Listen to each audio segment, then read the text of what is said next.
Qur'onda aytadi astaizu billah fazkuruni azkurkum. Meni eslanglar, men sizlarni eslayman deydi Alloh taolo. Allohni eslamoq, zikr qilmoq. Mana bu masjid mana qarang. Bo'lmasa ana haram. Avtobuslar qilib qo'ydik. 24 soat avtobus turibdi.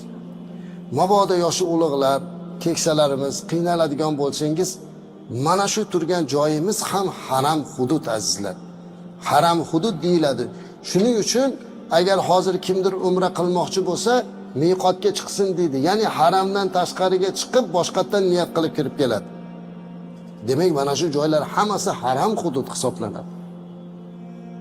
Biz o'sha haram hududdamiz. Ihrom kiyib keldik.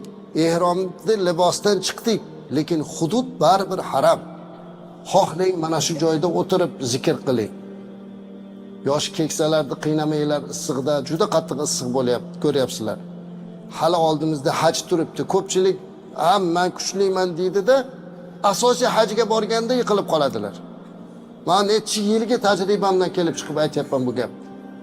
Voy bunaqa qilmang desa quloq solmaydi. Yo'q, o'lib ketgan otamga, o'lib ketgan onamga, momamga, falonchiga umra qilaman deydi-da, o'zini gardanidagi farziga hajga kelganda kuchi yetmasdan yotib qoladi. Yo'q, siz hajga keldingiz. Siz haji uchun niyat qilib keldingiz. Shunday ekan, hajga kuchingizni saqlab turing. Bu 5 kun qiladigan hajimiz oson ish emas. Oson ish emas azizlar. Hali oldimizda 50-60 daraja issiqlik bilan o'tadigan kunlar turibdi. Shuning uchun yoshi ulug'lar o'zingizni qiynab qo'ymasdan vazifa qilib oling. Men domlalarga iltimos qildim, uchrashuvlarga borganda aytinglar. Qur'onni o'qishni bilmaganlar 1000 tadan qulhu Allohu ahadni o'qisinlar har kuni.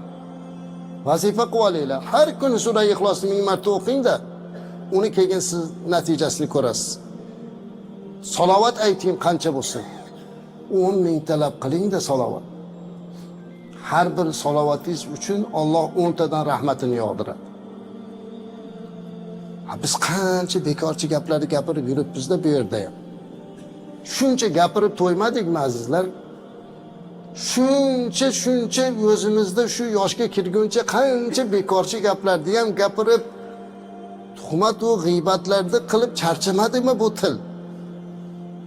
Nahot endi mana shu joyda ham tilimiz yana bu narsalar bilan ovora bo'lsa. Shuning uchun azizlar, kunimizni, soatimizni, soniyamizni g'animat bilaylik.